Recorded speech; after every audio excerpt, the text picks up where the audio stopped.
जे दिनैनि दिनाव नोंथांमोना UPPF जोनोम मोनबाय बिनि नोजोर आरो थांखिया मा?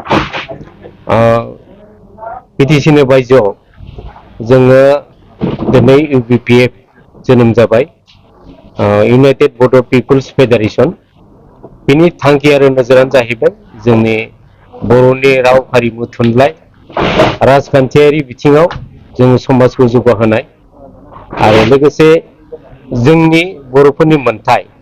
बर' कसारि वेलफेयार अट'नमास काउन्सिलखौ जों सोरजिबाय। बे सोरजिखांनायनि उनाव बर' कसारि वेलफेयार अट'नमास काउन्सिलनि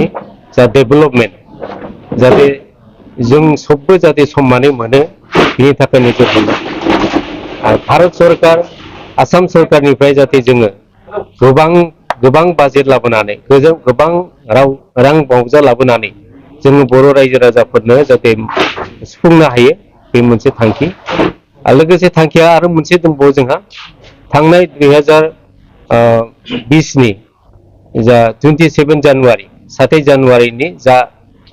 बर'फोरनि थामथि सान्थि एकर्ड दंमोन, बे एकर्डआव बर' कसारि वेलफेयार अट'नमास काउन्सिल दानायल' आरो बाहाय काउन्सिल दानाय अनगायै रां जासि एबा बावजानि जेबो बाहाय जेबो मेनसन गैया बा गोरोबथायाव जेबो गैया। बेनिखायनो बे दुखुनांथाव बाथ्रा, काउन्सिलखौ दैदेननोबा रां राशि नांगोन। बे रां राशिनि थाखायबो जोङो सेन्ट्रेल गभर्नमेन्ट आरो स्टेट गभर्नमेन्टखौ बर' कसारि वेलफेयार अट'नमास काउन्सिलाव जाहाथे थोजासे रां जाहाथे मोनो आरो बे रांजों जाहाथे जोङो बर' कसारि वेलफेयार अट'नमास काउन्सिलनि इनफ्रास्ट्राक्चारखौ जोङो गायसननो हायो, बे मोनसे जोंहा दङ। बेजों लोगोसे जोंनि राजखान्थि बिथिङाव जोङो जेंना दङ, बर' हारिनि गोबां जेंना दङ। फरायसालि बिथिङाव, समाज जौगानाय बिथिङाव, गामि जौगानाय बिथिङाव आरो माखासे हा हुनि मोनथाय जौगानाय बिथिङाव, फरायसालिनि बिथिङाव जोङो गोबां जेंना दङ। बेफोरखौ जाहाथे मोनफुंजोबो, जाहाथे सेन्ट्रेल गभर्नमेन्ट आसाम गभर्नमेन्ट बिथांमोनजों सावरायनायनि गेजेरजों जाहाथे जों मोननो हायो, बे आरो बेफोरनि थांखि आरो नोजोरखौ लानानै जोङो बे आफादखौ खौसेथि बर' सुबुं गौथुम बे आफाद इउनाइटेड बर' पिपुल्स फेडारेसन बेखौ जोनोम होनाय जादों। गोजोन्थों। दिनैनि बायदि जेनाखि बे हाबाफारियाव 14टा जिल्लानिफ्राय बिबान मोननाय जादों, मोनबेसे जिल्लानिफ्राय बेवहाय बाहागो लाफैदों? दिनै 14 जिल्लानिफ्राय नुजाफैनो हादों। दिनै जोङो बुंनो हागोन बरपेटा, नलबारि, रङिया, बेनिफ्राय जोङो बुंनांगोन सनितपुर फैदों, गलाघाट फैदों, लखिमपुर फैदों, धेमाजि, रङिया मा होनो गवालपारा दङ, कामरुप दङ, कामरुप रुरेल मेट्र' दङ, बेनिफ्राय जोंनि नगाव दङ, तिनसुकिया, डिब्रुगड़ दङ, बेनिफ्राय मरिगाव दङ। गासै जिल्लानिफ्राय बाहागो लाफैदों आरो जोंहा माखासे जिल्लाया फैनो गोनांमोन, दिनै बिश्वनाथ सारिआलिनिफ्राय दैबाना जानायखौ फैनो हायाखै। धेमाजिनिफ्रायबो फैनो गोनांमोन, अखा गोबां हादों, बिथांमोना फैनो हायाखै। जायखिजाया बिथांमोना जोंजों दं आरो अरायसम बिथांमोना जोंजों बाहागो लानानै खामानि मावगोन इयुन समफ्राव। मा जाहोननि थाखाय नोंथांमोना दिनै बे गोदान आफादखौ दानो गोनां जादों? आं दहाय बुंबाय थांखियारि नोजोरा जोंहा मामोन। जे बिटिसिनि बायजोआव जोङो बर' कसारि वेलफेयार अट'नमास काउन्सिलखौ सोरजिदोंमोन आरो बे सोरजिनायनि गाहाय गुदियावनो दंमोन खौसेथि बर' सुबुं आफाद आरो बे आफादखौ आं जोनोम होदोंमोन। बे जोनोमनि गाहाय नेहाथारि फाउन्डार जेनेरेल सेक्रेटारि आरो दिनै बे आफादनि गेजेरजोंनो जोङो बर' कसारि वेलफेयार अट'नमास काउन्सिलखौ मोनदों। मोनखांनायनि उनाव दा जोङो नुदों जा माखासे एलिगेसन आंखौ बिथांमोना बुंदों जेबो फोरमान गैया आरो बे एलिगेसना उइदाउट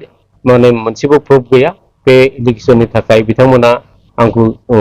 चेयारमेनशिपनिफ्राय बोख्लायदों आरो लोगोसे जोंहा गोबां दङ जे काउन्सिलनि जाखिनि डेभेलपमेन्ट बेखौ समान खालामाखै। मिहिनेश्वर बिथाङा गावनि धेमाजि जिल्लायावल' होदों आरो धेमाजियावल' 9 जन जाय स्टाफ होदोंमोन जोङो काउन्सिलनि धेमाजि जिल्लानिफ्राय बिथांमोना एपइन्टमेन्ट होदों, जेराव बर' कसारि वेलफेयार अट'नमास काउन्सिलखौ 22टा जिल्लानि जानानै ज' मोनदों मोनसे स्ट्रागोलनि गेजेरजों। बे मोनसे दुखु दङ आरो लोगोसे हेड अफिसखौ बिथाङा गावनि गोसो मथे गुवाहाटीनिफ्राय सिमोन सापरियाव लांदों आरो लांनानै दा डक्टर हिमन्त बिश्व शर्मा आरो डक्टर रमेश बिगुनि मथे बिथाङा बेरेखायै खामानि मावदों आरो आसाम सरकाराबो दा थांनाय 2022नि 10 आगस्टआव नटिफिकेसन होदों गुवाहाटीयावनो हेड अफिस आरो सिमोनसापरियाव सानजारि नोगोर धेमाजियाव साब अफिस जानांगौ आरो बिथाङा धेमाजिनि आरो गुवाहाटीनिफ्राय धेमाजियाव लांफिननायनि जा काउन्सिलावबो रायलायदों इउबिपिखौबो रिजलिउसन लाहोदों बे रोखोम बेनिखायनो जोंहा गोबां इसु दं आरो जौगाथायनि बेलायावबो बिथांमोना गावनि गोसो मथे खामानि मावनायखाय जोंहा गोबां दङ आरो सिगांनि जायफोर वर्कार गोबां 2016 जाय मानसिया सैथो आरो आसि थुनानै बुङो बिथांमोनखौ एंखरबाय थादों आरो आंखौबो दिनै एंखरदों आं जेराव दैदेनगिरि हिसाबै दंमोन बिथांमोना आंनि जाय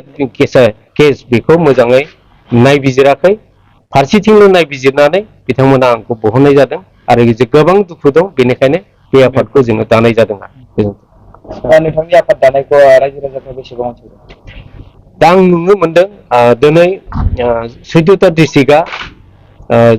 जोंनि जा थांखि आरो नोजोर जोंनि आफाद दानाय बे आफादाव लोब लोब बाहागो लाफैदों आरो फैगौ समफ्राव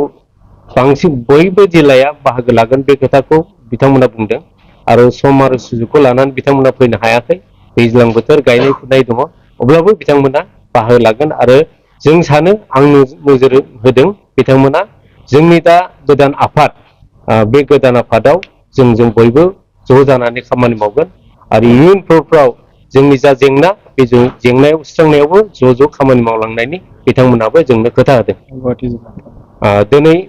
दिनैनि बे जोंनि खौसेथि बर' सुबुं गौथुम बे आफाद सदबांसा लानाय दिनावनो गुवाहाटी जिल्लाखौबो दाफुंनाय होनाय जादों कामरुप मेट्र' इउनाइटेड बर' पिपुल्स फेडारेसन बे डिस्ट्रिक्ट कमिटिखौ दिनै दाफुंना होनाय जाबाय बेनिबो दिनै एखे समावनो दिनैनि बे सदबांसा लानाय समावनो बेखौ दाफुंना होनाय जादों गाहाय आफादगिरि बुंनो हागोन आफादगिरि मानोमोन कानु बर' आरो जोंहा आफादगिरि बिथाङा गासै जोंनि सुबिदा असुबिदाखौ बुंलांखाबाय अलरेडि बिनि बादैबो जोंहा खायसे जों जाफुङै खायसे डिमान्ड दङ बे डिमान्डफ्रानो जाबाय जोंनिया एनडिएफबि एक्स एनडिएफबि फंबाय मोना अलरेडि गोबां जेलाव हाबनानै दङ बिथांमोनखौ जों थाबैनो रिलिज खालामनायनि थाखायबो जों सरकारनिसिम दाबि हरगोन आरो बिथांमोननि रिहेबिलिटेसननि थाखाय जोङो सानफ्रोमबो जों आवगायाव जों रायज्लायनो जों सानगोन बेफोरबायदि गोबां हाबसोनानै थानाय खायसे जाहोननि थाखाय जोङो बे आफादखौ जोनोम होदों दहाय जोंहा सारा बुंलांखादों अलरेडि दा बेफोरबायदि जाहोननि थाखाय जोङो बे आफादखौ दानाय जादों जोंनि बिटिसि बाहेरायाव थानाय गासै बर' माहारिया समान नोजोरजों नायजानाय समान डेभेलपमेन्ट लाबोनो थाखाय जोङो सरकारखौ नाख्रेबनो बे बिकेडब्लिउसिखौ नोजोर होनो थाखाय जों बे आफादखौ दिनै गाजा गोमजायै जोनोम होदों आरो जों आसाबादि बिटिसिनि बाहेरायाव थानाय गासै बर'फ्रानो जोंखौ माने आजावनानै लागोन आरो दिनैनि बे मेलानो बे रोखा फोरमान जादों होननानै आं बुंनो सानो